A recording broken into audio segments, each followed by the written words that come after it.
हम अपने कलेजे पर पत्थर रख कर के तो निश्चय करने पड़े हैं। आप लोगों से मिलना भी नहीं और एकांत में रहना, बातचीत भी न करना, मौन साधन करना और एकांत में रहना, ये दो निर्णय हमने खुशी से नहीं किए। बड़ी जिम्मेदारियां कंधे पर आ गई और बड़े जिम्मेदारियों को पूरा करने के लिए बड़े कदम उठाने की आवश्यकता होती है। शक्ति की आवश्यकता थी और शक्ति सहज नहीं आती है, उसके लिए बड़ा परिश्रम करना पड़ता है।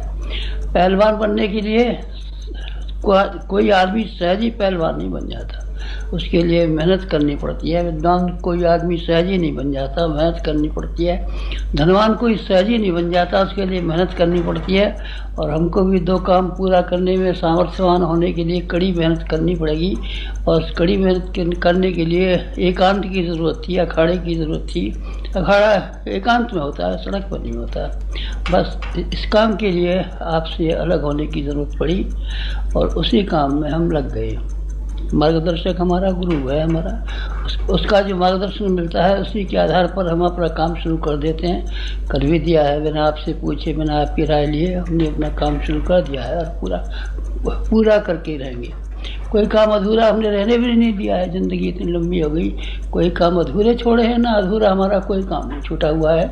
जिस काम में हाथ डाला है उस काम को अखीर करके दिखाया है। किसने दिखाया है? आपने ना। यूँ मत कहिए, यूँ कहने से बहुत गलती की बात हो जाएगी। सामर्थ्यवान के साथ, किसी के साथ हमारा एक ही सौभाग्य है कि हमको किसी सामर्थ्यवान के साथ चिपक जाने का मौका मिलता रहा है। अगर किसी सामर्थ्यवान के साथ में चिपकने का मौका न मिलता तो हमारा शरीर, जैसा कि आप देख रहे हैं, हाड़ का बना हुआ, मांस का बना हुआ, बेकार का शरीर में कोई विशेषताएं भी तो नहीं है। तो ये शरीर कुछ बड़े काम कर नहीं पाता। ये बड़ी शक्तियों के साथ में जुड़ा रहने का हमारा सौभाग्य कह लीजिए, आप हमारी हिम्मत कह लीजिए, लोगों की, बड़े लोगों की अनुकंपा कह लीजिए, जो भी आपका मन आए कह लीजिए, पर एक ही विशेषता हमारे अंदर है कि हम बड़े लोगों के साथ चिपक गए। आपने गोस्वामी तुलसीदास जी की एक चौपाई पढ़ी है जिसमें उन्होंने कहा, मज्जन फल देखिए काला का कहो पिक बकहो मराला। कौए कोयल हो जाते हैं और बगले हंस हो जाते हैं त्रिवेणी का संगम में स्नान करने से। ऐसी त्रिवेणी का स्नान बस ये अध्यात्म है, 3 टुकड़ों में बटा हुआ है। अध्यात्म का 3 टुकड़ों में बटी हुई है और आध्यात्मिक साधना का सारा माहौल 3 में बटा हुआ है। उपासना 1, साधना 2, आराधना 3 में बटा हुआ है। ये हम तीनों ही काम करते रहें। आपने जाने किया कि नहीं किया, आप जाने। आप शायद चावल, धूप बत्ती, नैवेद्य वगैरह चढ़ा करके और माला घुमा करके अपनी बात समाप्त कर देते होंगे। हमने समाप्त नहीं किए, वहाँ से शुरू तो किया है ज़रूर, लेकिन ये 3 जो अध्यात्म की शर्तें हैं उनको हमने अनिवार्य रूप से पूरा किया है। त्रिवेणी में हमने ज़रूर स्नान किया है और उस स्नान करने के बाद में कौए को कोयल बनने का और बगले को हंस बनने का मौका मिल गया है। आप देख सकते हैं, ये उदाहरण हमारे ऊपर आप देख सकते हैं।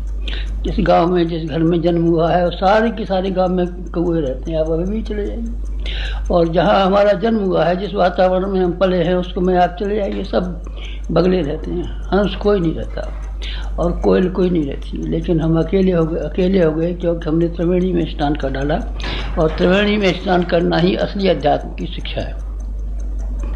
उपासना, नज़दीक बैठना। उपासना माने नज़दीक बैठना।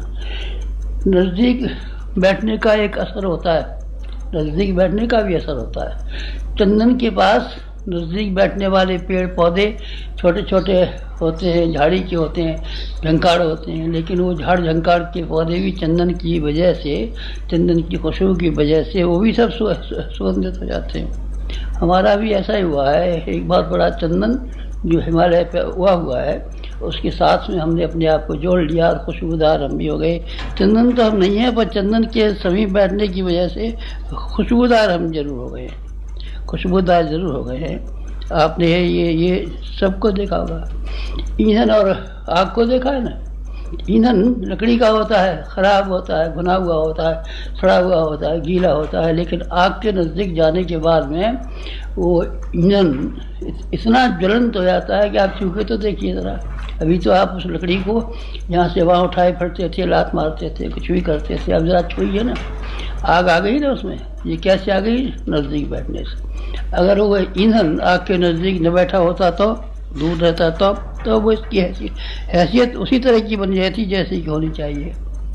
नाला नदी में शामिल हो जाता है। नाला किसे कहते हैं? नाला उससे भी कहते हैं जिसमें गंदा पानी बहता रहता है, गांव का पानी, खेत का पानी, नाले का पानी, मेले का पानी जिसमें बहता रहता है, नाला कहते हैं उसको। और जब वो गंगा में शामिल हो जाता है तो गंगा जल माना जाता है और लोग उसी में से भर ले जाते हैं। थोड़ा पानी गंदा भी होता होगा और अच्छा पानी भी होता है, गंगा जल के रूप में उसका उपयोग करते हैं और वही फल देता है जो गंगा जल में होना चाहिए। ये क्या बात हुई? ये उपासना हुई, नज़दीक बैठना। नज़दीक बैठने की मानी है चिपक जाना। चिपक जाने का मतलब है समर्पण कर देना। समर्पण कर देना, समर्पण करना होता है, खाली ये नहीं आप पास बैठे रहे। पास बैठने से क्या हो जाएगा? चिपकना पड़ता है, चिपकना पड़ता है। चिपकने की विद्या हमारे गुरु ने हमको सिखा दी और हमने सीख ली और सारी ज़िंदगी भर चिपकते हुए हम चले आए। बड़ों के साथ में हम चिपकते चले गए।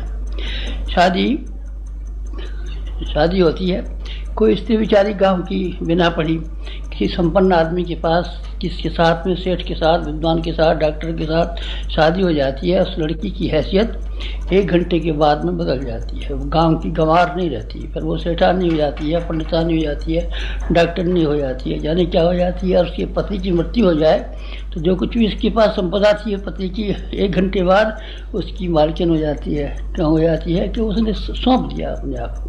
समर्पण की बात मैं कह रहा हूँ। उपासना समर्पण का नाम है। और छू लेने का नाम छू लेने का नाम नहीं है। वेश्या भी छू लेती है शरीर को, पर वो मालकिन कहाँ हो जाती है? संपत्तिमान कहाँ हो जाती है? डॉक्टरनी कहाँ हो जाती है? पंडितानी कहाँ हो जाती है? सेठानी कहाँ हो जाती है? छू लेने से मतलब छूकर की भाग जाना नहीं है। गणेश जी के पाँव छू लेने से, किसी गुरु के पाँव छू लेने से, हाथ छू लेने से बात नहीं, बल्कि अपने आप को सुपुर्द करने से मतलब है।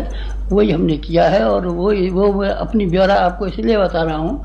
आपका भी मन कभी ऐसा है, आपको भी सामर्थ्यवान बनना है, शक्तिशाली बनना है, कोई महत्वपूर्ण व्यक्ति बनना है, कोई ऐसी जिम्मेदारियाँ उठाना है, आपका भी मन चले कभी।